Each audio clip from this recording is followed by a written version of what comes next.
And we are Skyping live via satellite, not really, with Alaina Money, aka A Money, from Garman Homes. She is a sales manager, and I've asked her to do a quick interview with me to talk about her blog that she's been doing called Build Like a Girl, buildlikeagirl.biz. Is that the right address? I'm just making sure.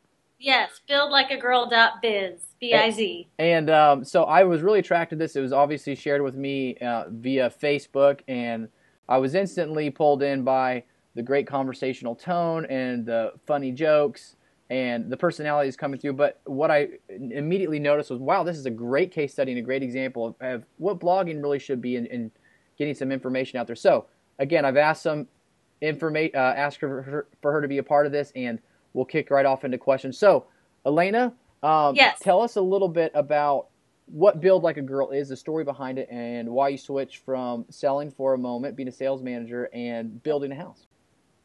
Well, I'm doing both. I didn't switch. I just tried to do both. Basically, earlier this year, we went through a little bit of a shift in our upper management, and I had some kind of input into the construction team. I sort of inherited it, and I thought, what better way to really do that role justice than walking in their shoes. So I decided I needed to know more about what we do. I thought it would make us better as a company and make me a better sales manager if I really understood the construction process better. Just going to the trenches basically was the concept. Interesting concept right Right. there. Now what made you decide to do a blog about it and make it so public? Well, when we at Garman Homes, part of our sales philosophy is really to just get people to know us. We think our best asset for selling homes in this market, in this industry, in this era, is that we are good people, and we want people to get to know us better. And that's really what our marketing strategy is: get people to know us, because the bar is kind of low out there. And so, if people know us, they know we're good people. They know we'll do the right thing. It makes the building process a lot easier. So the concept was, let's bring people into this experience, because I was up for showing kind of the good, the bad, and the ugly. Mm-hmm. And I enjoy writing. I thought I could make it really entertaining for everyone. And so that's where the blog came in. We thought it would be a really good marketing experience for the summer months, because the summer is kind of up and down for traffic. Sure. And with the tax credit ending and people going on vacation, we thought, okay, this kind of will match well with where our market is. So that's kind of the blog concept came in. I like it. And tell us, what's your volume closings on average per year? What are you going to close in 09 versus 2010? What size are you as a builder?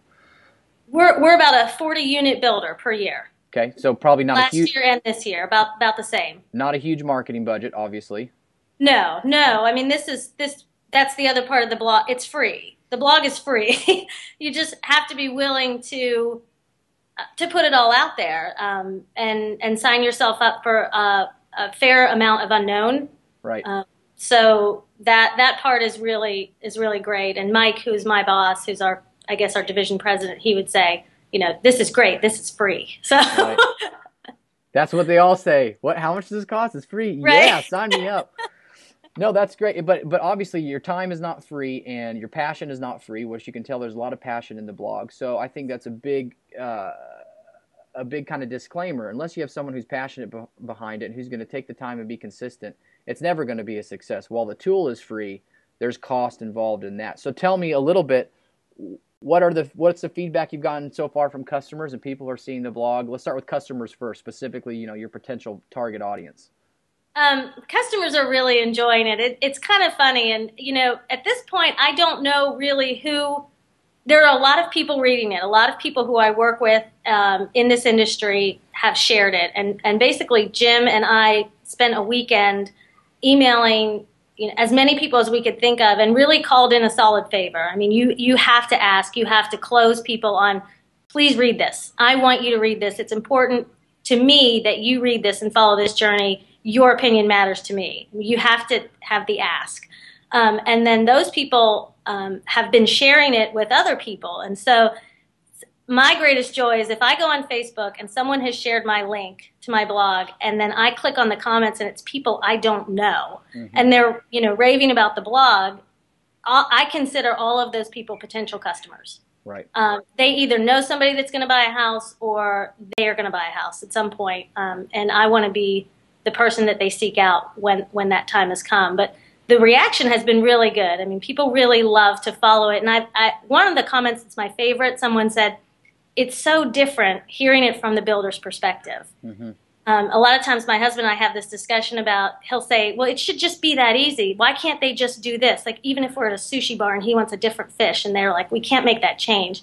I'm often explaining to him that, changes breed other changes. And it's difficult to understand that until you're right in it, how something so simple can be more complex. And that part of the experience has given, I think, our buyers a window into the process of building a home and how complex it is and how many people you're coordinating.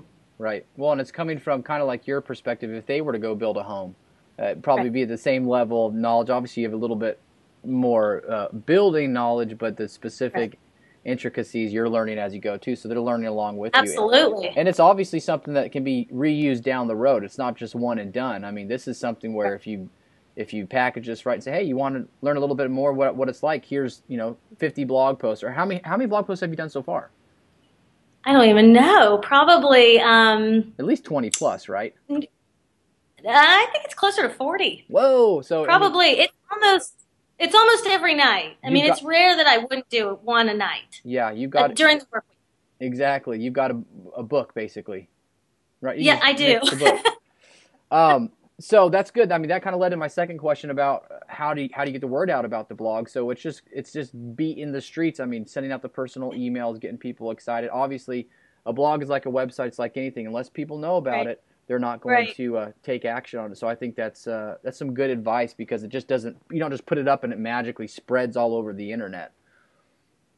Right. You can't expect it to go viral. It needs a little catalyst, and you need to deploy your network. I mean, really tap into your network.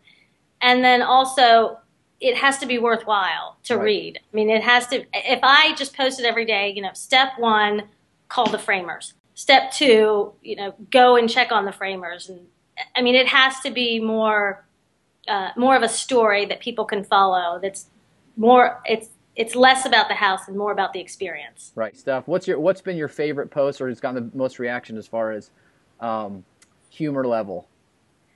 It was an early one, and the one I just wrote this week. So the earliest one that I wrote about being a fashion mullet. Yeah. That's having to dress like sales on top and business and construction on the bottom. Was like right now I'm in like a regular sales top, but I have Holy jeans on right now. So you have to dress for both roles. And then the one I wrote this week about the block party, about it feeling like a block party, because there's 4 houses under construction, and I decided to dress like a girl that day, and I got a lot of attention. So right. Yeah, is that the one where you're like waving down going around waving people, saying, "Hey, where's your Kate Pasta t-shirt?" Everyone, yeah. Like, hey. No, it's good. Yeah, you've got some. It follows. If you follow along with it so well, and like you said, it's telling a story, and people respond well to that. So, what would you tell to someone maybe who's not as gifted as writing, or maybe somebody's just trying to figure out what to do? What would be like your 2 key points of advice? So, okay, that's a good way to phrase it. My 2 key points of advice are try to reflect the type of writing that you like to read. So if you're a magazine writer, if you prefer magazines, if you prefer novels, whatever media form you prefer, try to reflect that. Whatever's entertaining to you is likely going to be entertaining to everyone else.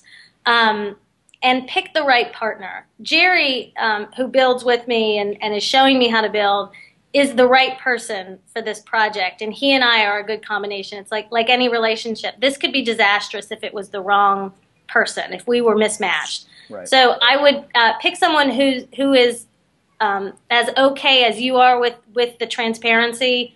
Kind of, you have to put it all out there, and Jerry is very good with that, or at least he pretends he is. I saw the post about him checking in on you. Kind of calling stuff in. He checks it on me all the time. I mean, it's his, and that's what I love about him. That's why we hired him. He has a lot of personal pride in his work, and We're never going to sacrifice quality for entertainment.